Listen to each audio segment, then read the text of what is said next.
예배 함께 여러분들 주님의 이름으로 축복합니다. 우리 옆에 분과 인사하실까요? 주님의 이름으로 축복합니다. 네, 하나님께서 하나님께서 이 시간 또 하나님의 은혜로 충만케 하시기를 주님의 이름으로 축복합니다. 우리가 지난주 말씀 혹시 기억하시는지 모르겠지만 우리가 믿음의 눈으로 우리가 믿음은 우리가 바르게 보는 것이라고 말씀을 드렸습니다. 바르게 보는 것, 뭐가 문제고 뭐가 맞는 것인지 우리가 바르게 보는 것들이 중요하다라고 말씀을 드렸습니다. 제가 예전에 한번 설교 때 말씀드렸는데 제가 청년부 예전에 부목사 시절 때 청년부를 맡아서 이제 청년들하고 커피를 마시러 가는데 그때 제가 봉고차를 이렇게 몰고 갔어요. 봉고차를 몰고 가는데 차가 가는데 밤에 이제 라이트를 켜야 돼서 이제 낮에 갔다가 뭐 저녁쯤에 오는데 라이트가 너무 어두운 거예요. 왜 이렇게 어둡지? 뭐가 이렇게 어둡지? 라이트 갈아야 되겠다. 그랬더니 옆에 이제 청년한테 얘기를 했어요. 라이트가 너무 어두운 것 같은데 갈아야 되겠다. 그러니까 옆에 청년이 또 그래요. 목사님 어두운 것 같아요. 가르셔야 되겠어요. 그런데 한참 가다 보니까 제 여기 뭐가 하나 쓰여져 있는 거예요. 뭐가 쓰여져 있는 거예요. 그때 여름이었는데 낮에 뭐 쓰고 선글라스를 끼고 갔는데 밤에 선글라스를 끼고 운전하니까 라이트가 어두울 수밖에 없죠. 예. 라이트가 어두울 수밖에 없습니다. 밤에 선글라스를 끼고 그죠? 라이트를 아무리 밝게 켜도 어두울 수밖에 없다는 겁니다. 바르게 보는 것이 그렇게 중요하다라는 거죠. 우리의 삶에 뭔가 세상의 것들이 끼어 있다면 우리가 바르게 바라보지 못한다라는 거죠. 아무리 하나님께서 은혜의 빛을 비춰주셔도 우리가 죄의 안경, 육신의 안경을 끼고 우리가 바르게 바라보게 된다면 우리가 하나님 주신 그 은혜의 빛을 제대로 누리지 못한다라는 겁니다.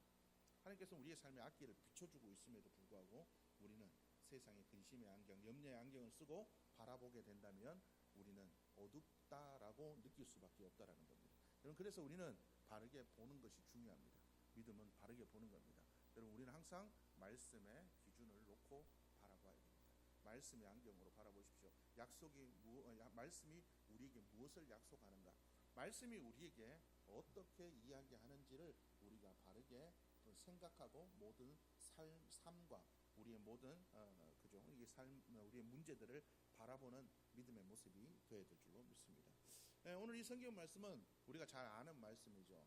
엘리야가 갈멜산에서 그 바알 선지자 450명과 이세벨의 선지자 400명, 그러니까 850명과 믿음의 대결을 펼치는 장면이 나온다는 거죠. 그가 거기에서 어떤 일을 이루었습니까? 이 850명과의 대결에서 그가 이겼다는 거죠. 그가 제사를 지냅니다. 3마리 각각 소를 한 마리씩 각을 떠가지고 그 위에 물을 붓습니다. 그리고 어느 신이든지 응답하는 신이 참 신이 아니겠느냐. 그렇게 해서 누가 참 신인지 이스라엘 백성들에게 너희가 보고 너희들이 확인하고 하나님을 따르든지 바알을 따르든지 해라. 근데 어떻습니까? 이세벨의 선지자, 바알의 선지자들이 하루 종일 외쳐도 응답되지 않습니다. 그런데 그죠? 오후쯤 늦지막히 되어가지고 엘리야가 그곳에 자기가 세워놓은 자기가 만들어놓은 그 제단 위에 소를 한 마리 각을 떠놓고 그 위에 물을 붓습니다. 물을 얼마나 많이 부었든지 주위에 도랑이 되어서 흐를 정도로 물이 많이 흘렀다라고 성경 기록하고 있습니다. 그런데 엘리야가 기도했더니 거기에 하나님의 응답의 불이 내려서 그 모든 재물을 하나님께서 받으셨다. 그래서 이 엘리야가 이스라엘 백성들에게 얘기하죠. 저 바알 선지자, 이세벨의 선지자, 바알의 선지자, 아세라의 선지자들을 너희가 다 잡아라. 그래서 그 850명을 그 자리에서 그죠? 그들의 생명을 끊게 됩니다. 그리고 이스라엘 백성들에게 얘기하죠. 이제는 너희가 하나님을 따라야 된다. 믿음의 큰 승리를 이루었죠. 우리 같았으면 어땠습니까? 우리도 뭐 좀 하나님의 큰 은혜를 받으면 어깨가 좀 으쓱으쓱하지 않겠습니까? 그런데 이런 믿음의 큰 승리, 그 믿음의 역사를 이뤄놓고도 이 엘리야가 큰 낙심을 하게 됩니다. 오늘 우리가 읽었던 이 말씀이죠. 뭐 아합의 아내인 이세벨 여왕이 이야기합니다. 네가 나의 선지자를 다 죽였으니까 나도 너의 생명을 반드시 뺏겠다. 이 말을 들은 엘리야가 낙심하게 됩니다. 보통 우리라면 어떻게 생각하겠습니까? 아니 그 정도 능력 보이고 그랬으면 뭐 그 말에 죽이겠다는 그 말에 뭐 그 작은 거 그죠? 그 이세벨 여왕의 말 한마디에 그렇게 쫄아서 도망치냐? 그렇게 낙심하냐, 우리가 그렇게 생각할 수도 있다라는 거죠. 그런데 여러분 잘 생각해 보시기 바랍니다. 이 엘리야의 모습이 우리의 모습입니다. 여러분 하나님의 은혜를 경험하지 못한 사람들이 있습니까? 여러분 분명히 이 자리에 앉았다면, 물론 뭐 초심자들은 그렇지 않겠지만 믿음의 연륜이 오래된 분들은 엘리야처럼 하나님의 많은 은혜들을 경험하기도 했을 겁니다. 저도 그런 은혜들을 많이 경험했습니다. 처음에 개척할 때, 뭐 조금 지났지만 2월달 우리가 처음 개척하는 그때 토요일날 아무것도 준비되지 않았습니다. 월요일부터 뭐 모든 인테리어는 끝났지만 있는 거라고는 떨렁 강대상 하나, 의자도 없고 음향도 없고 TV도 없고 아무것도 없는 그 순간에 일주일 동안 하나님께서 물붓듯이 부어주는 은혜를 경험하게 되었습니다. 야, 예전에 부흥 강사님들이 얘기하던 자고 일어나니까 쌀이 생기고 자고 일어나니까 봉투 생기고 하나님께 기도했더니 떡떡떡떡 뭐가 생기는 거라, 말도 안 되는 소리 경험했습니다. 말도 안 되는 소리가 아니구나 라는 것들을 경험하게 됐습니다. 경험하고 나서면 어떻습니까? 두려워하지 말아야죠. 하나님께 기도하면 되잖아요. 그런데도 어떻습니까?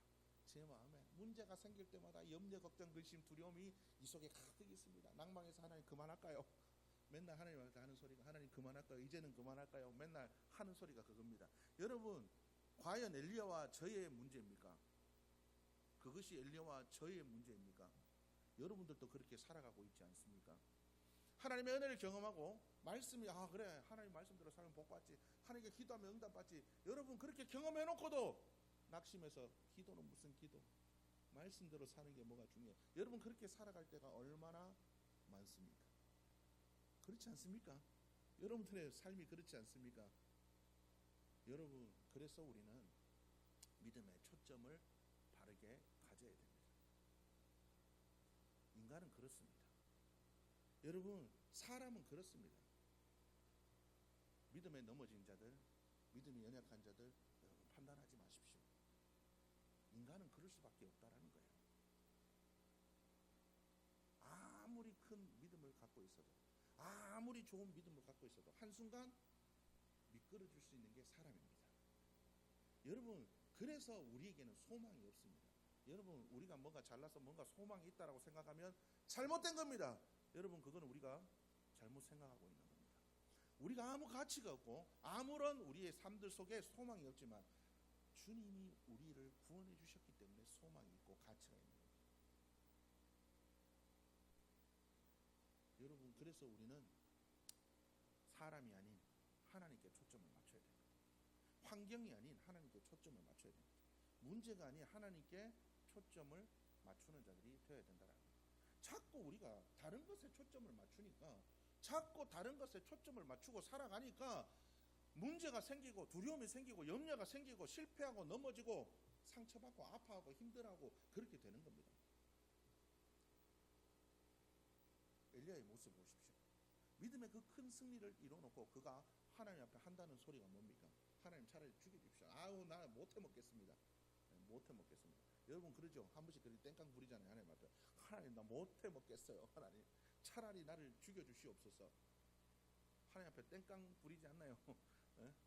하나님 앞에 할 말 안 할 말 다 하지 않나요? 그래놓고 하나님 나중에 잘못했습니다. 물론 그렇게 하겠지만 그렇지 않나요? 여러분 그렇게 살아가고 있지 않나요? 그런 엘리야를 하나님께서 어떻게 하십니까? 천사를 보내서 그에게 재우고 물을 먹이고 떡을 먹이고 그의 육신을 어루만져 주시고 마음을 어루만져 주시고, 엘리야가 어느 정도 회복되니까 하나님께서 그에게 나타나십니다. 바람으로도 광풍으로도 번개로도 그 모든 것으로 나타나지 않고 세미한 음성으로 그에게 나타나십니다. 그래서 그에게 뭐를 주십니까? 새로운 사명을 주십니다. 하사엘을 세우고 사무엘도 세우고 네가 해야 될 일이 아직도 남았다. 열심히 일어나라. 다시 회복시키고 일으켜 주십니다. 여러분 그래서 우리는 회복시키시는 하나님께 초점을 맞춰야 됩니다. 우리의 모습이 어떻든 우리의 환경이 어떻든 그건 중요하지 않습니다. 우리를 회복시키는 주님께 초점을 맞추고 살아가야 됩니다. 사람한테 초점을 맞추니까 실망하죠. 여러분 아무리 잘해주는 사람들도요, 아무리 친한 사람도요, 뭐 하나 요만큼 잘못하면 잘해준 거 이만큼 있어도 못해준 거 요만큼 있으면 마음이 상해가지고 지가 뭐 안 보면 그만이지. 여러분 그렇습니다. 그렇지 않나요? 여러분 물질에 여러분들의 초점을 맞춰보십시오. 그거 예전에 여러분 어때 살아? 저 예전에 물론 뭐 우리 권사님 집사님들 다 뭐 그렇게 살았을지 모르지만 예전에 저 어렸을 때 안주인 집 있고 옆에 사랑채처럼 쭉 있습니다. 방 하나 부어가나 방 하나 부어가나 방 하나 부어가나 평상 하나 있고 마당에 공동수도 하나 있고 화장실 공동 화장실 하나 있고 양변기 없습니다. 쪼그려 앉아 사야 되는 거 있잖아요. 그런 데서 살았어요. 아침마다 석유 곤론 잘못 태우면 석유 냄새 막 확, 심지 너무 많이 올라가 태워 먹다가 어머니한테 혼나고 그렇게 살았어요. 근데 지금 어때요? 인덕션 씁니다. 석유 냄새 하나도 안 나요. 여러분 이렇게 잘 살아도 어떻습니까? 남들하고 비교해가지고 더 많이 모지 못한 것, 더 많이 가지지 못한 것, 더 많이 누리지 못한 것에 여러분 그렇게 비교하면서 살아가고 있지 않습니까? 아유, 난 지지리 복도 없지. 나는 왜 이렇게 살아가나? 여러분 그렇게 사는 삶이 무슨 행복이 있겠습니까? 무슨 감사가 있습니까? 주님께서 우리에게 하신 말씀 뭡니까? 항상 기뻐하라. 쉬지 말고 기도해라. 범사에 감사해라. 여러분 다른 것에 초점을 맞추니까 여러분 세상의 것에 사람의 초점을 맞추니까 쟤는 이래서 나한테만 안 해주고 물질은 이래서 쟤랑고 비교해가지고 없고 나는 맨날 문제만 있는 것 같고 여러분 그렇게 살아가다 보니까 기뻐할 수 있습니까? 내 삶에 기쁨이 없는데 감사가 있습니까? 하나님이 나한테 기쁨과 감사를 안 주시는데 뭐 내가 기도해도 무슨 소용이 있겠나? 기도가 나옵니까? 안 나오지요. 여러분 우리가 그런 믿음의 모습으로 살아가고 있지 않은지요. 그래서 우리는 주님께 초점을 맞추고 살아가는 자들이 되어야 될 줄로 믿습니다. 왜 우리가 롤러코스터 타듯이 청룡열차 아시죠? 그거 타듯이 왜 오르락 내리락 감정에 따라 문제에 따라 환경에 따라 기복이 심해가 요랬다 저랬다 여러분 왜 그렇게 팔랑팔랑 그렇게 줏대 없이 그렇게 믿음의 줏대 없이 살아갑니까? 믿음의 초점이 잘못 맞춰서 그렇다는 거죠. 여러분 잘 생각하십시오. 여러분 내가 잘해서 구원받은 거 아닙니다. 여러분 내가 하나님께 더 잘한다고 하나님께서 은혜를 더 주시지 않습니다. 내가 못한다고 해서 하나님께서 은혜를 빼앗아가지 않으십니다. 하나님의 은혜는 항상 우리를 향해 있고 하나님의 사랑의 눈길은 항상 우리를 향해 있고 하나님은 항상 우리를 사용하실 준비를 하고 계시고 하나님은 우리를 항상 당신의 것을 주셔서 하나님의 기뻐하시는 일들을 위해서 쓰시도록 우리를 항상 바라보고 계십니다. 중요한 건 뭡니까? 내가 준비 안 돼서 그래요. 하나님은 우리에게 얘기하십니다. 생육하고 번성해라. 땅에 충만해라. 하나님은 항상 우리에게 뭐를 주기를 복을 주시기를 원하시는 하나님이시라는 것입니다. 하나님은 우리의 삶을 환경과 상황에 침몰되지 않도록 우리를 창조하셨습니다. 그런데도 우리는 왜 그렇게 살지 못할까요? 자꾸 나에게, 사람에게, 세상의 것들에 초점을 맞추니까 그렇습니다. 여러분 나한테 초점 맞춰보십시오. 내가 안 되면 하나님이 안 됩니까? 나는 안 해도 나는 못해도 하나님 하실 수 있습니다. 저 사람들을 보면 저 사람들이 나한테 잘해줄 것 같습니까? 아니요. 사람은 돌아서면 금방입니다.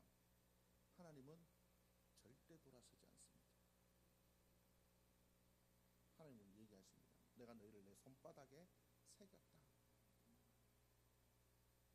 젖먹이는 어머니는 애를 혹시 잊어버릴 수 있어도 나는 너희를 결코 잊어버리지 않겠다. 여러분 사람으로는 상처받아도 하나님으로부터는 상처받지 않습니다. 여러분들이 하나님 상처 주면 좋지 하나님이 여러분들 상처 주겠습니까? 그래서 우리는 주님께 초점을 맞춰야 되는 거예요. 항상 주님을 바라보는 자들이 되어야 됩니다. 우리는 믿음의 대상보다 우리의 믿음의 상태에 자꾸 집중을 합니다. 내 믿음이 어떤가? 내 지금 상황이 어떤가?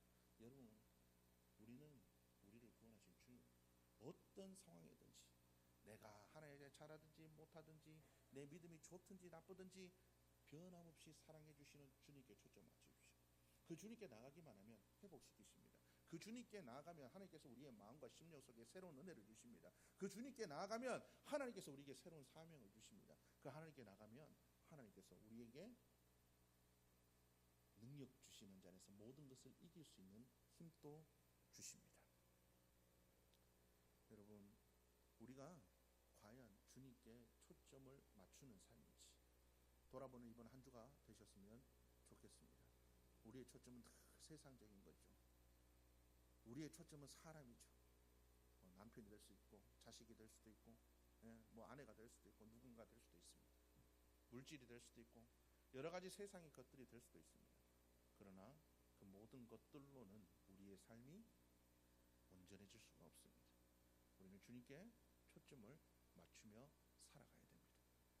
주님께 우리의 초점을 맞추고 살아갈 때 주님께서 하신 말씀이 보이고 주님께 초점을 맞추고 살아갈 때 하나님의 약속이 생각나고 주님께 초점을 맞추고 살아갈 때 하나님의 그 은혜의 파이프가 연결되어서 하나님이 공급하시는 힘으로 살아갈 수가 있습니다. 우리가 주님께 초점을 맞춘다는 게 뭘까요? 기도와 말씀입니다. 기도와 말씀. 다른 게 뭐 필요한가요? 다른 게 뭐가 필요한가요? 늘 말씀을 묵상하십시오. 지금 이렇게 제가 맨날 잔소리하지만 여러분 지금 이렇게 말씀 듣고 돌아가면 일주일에 하나님 말씀 얼마나 생각하시며 살아가나요? 주어진 말씀을 얼마나 생각하며 살아가나요? 하루 중 얼마나 여러분들이 말씀을 묵상하며 살아가나요? 하루 중 얼마나 많은 시간을 기도에 투자하나요? 여러분 건강을 위해서 운동에 투자하고 자녀들 물려줄 돈, 물려줄 것들을 위해서 열심히 물질에 투자하고 여러분들의 삶을 위해서 많은 것들을 투자하고 살아가잖아요.